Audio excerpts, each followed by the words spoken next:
Good afternoon. This is Scott Sperlin with J-Boat Southwest. I'm here with Scott Young, and Scott just got back from the 2010 J80 Worlds in Newport, Rhode Island, and he was gracious enough to take time out of his schedule to come give us his impressions and a little bit of insight as to how the event was ran and how it went with the competitors, and just how did they do so well? What were the secrets behind it? Scott, glad to have you. Thanks for taking time out to interview, spend time with me to interview today. And we had some questions, but maybe you just want to start off and talk to us about your general impressions of the event.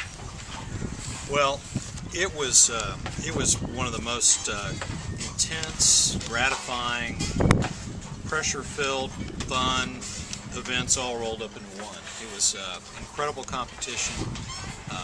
We obviously had all the best Americans there.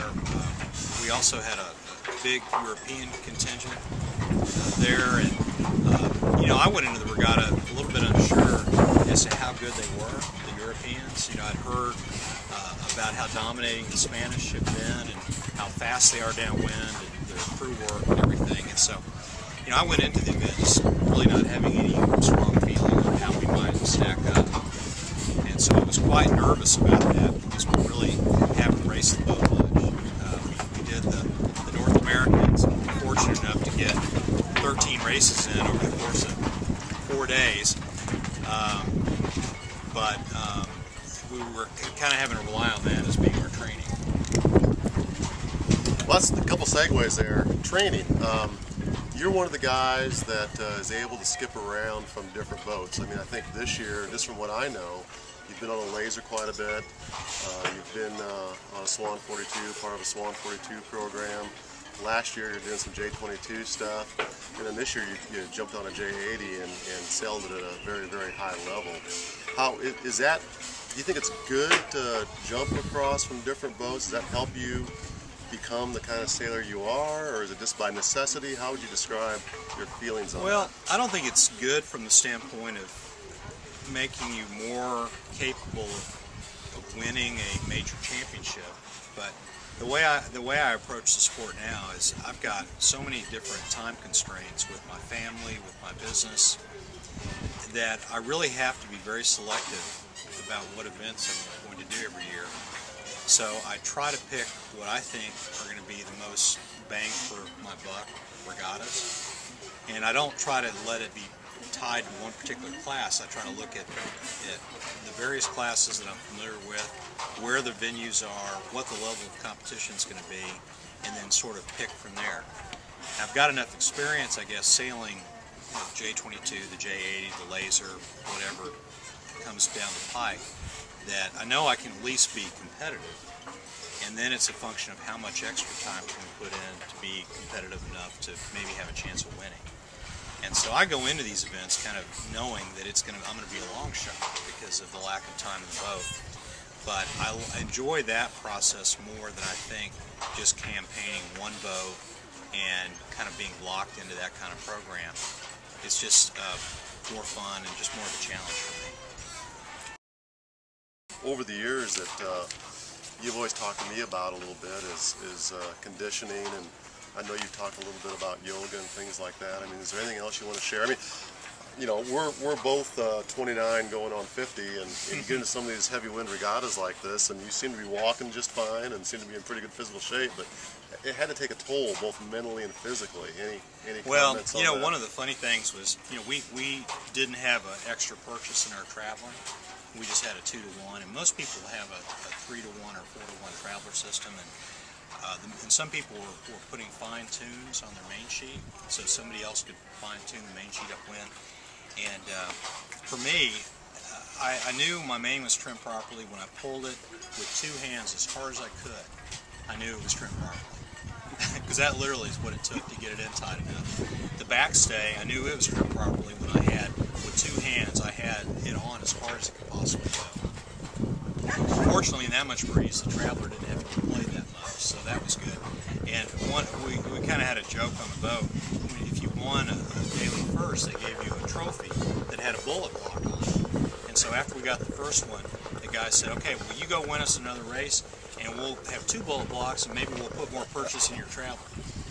so I was motivated. But all kidding aside, obviously you got to be fit to sail any boat when it's windy like that. And sailing a laser forces you to be pretty well conditioned. I spent a fair amount of time in the gym. I do a lot of yoga, and I guess I'm blessed with decent genetics to where I'm able to at least pull a sail in and be able to hang with it for a pretty long period of time. I seem to have pretty decent endurance. But you can't win. If you looked at all the Spanish guys, all the guys in the top 10, every one was very fit and capable of good endurance. Because it was an endurance contest at the end of the day. You mentioned the Europeans and heard about their speed downwind. I was following along on sail times updates, and they did a fantastic job for those of you that had enjoyed that during the event. And one of their updates was that the Spaniards seemed to be going about 2 knots downwind faster than any of the American teams.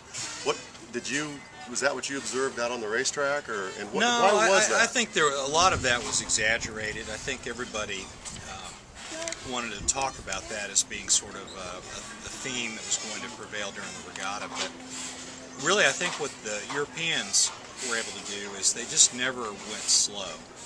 And the difference between going slow and going really fast might have been at times 5-6 knots. But they just had a knack for keeping their boat moving all the time. Because there were a few races where you had to kind of go between displacement mode and planing mode. And you had to know when you could do that.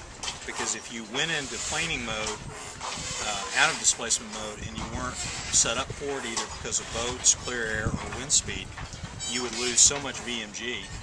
Alternatively, if you went too low, that they could crank up and go over the top of you. So when we were all going, in the same breeze, the same mode, planing versus displacement, we were just as fast as the Europeans. But what they were particularly good at was never going slow.